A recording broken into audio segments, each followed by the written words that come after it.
And there's an idea that to be renewed, you have to drink the water of life, right? That's an old mythological idea. And what's the water? The water of life, chaos is water. Water is chaos. Water is what washes away too much order. And to stay continually refreshed by the water of life is to take on exactly the right amount of chaos to make sure that your garden is properly nourished. And I think meaning is actually the marker of that.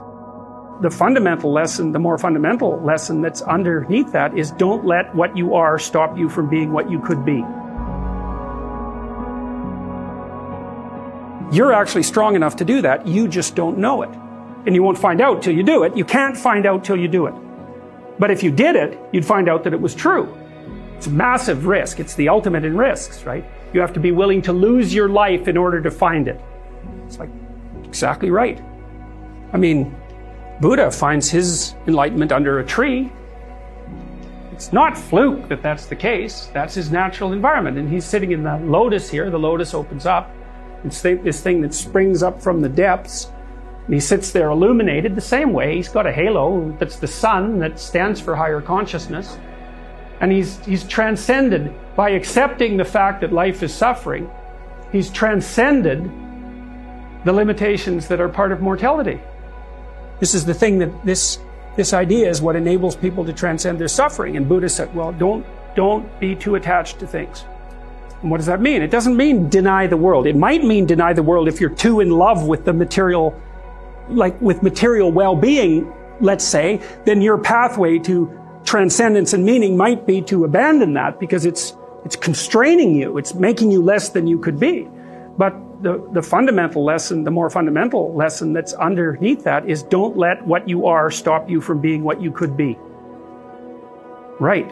And so then the question is, well, what do you identify with? Do you identify with what you are?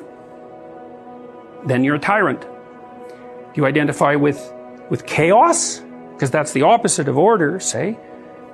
Then you're nihilistic. Well, you don't identify with either of those. You know that they're both necessary. You know that you have to live with both of them, but you identify with the capacity to continually transcend what you are. And then you seek out error. That's what humility is. It's like, I'm error-ridden. It's like, so I want to put myself in a situation where I can discover one of my errors, hopefully not in a way that's going to knock me completely out of the game, right? I want to seek out a challenge. I want to find out where my limits are. I want to find out where there's not enough of me yet. And I want to do that in a way that's engaging because, you can wear yourself out fighting dragons, obviously. You can exhaust yourself completely, and that's not helpful.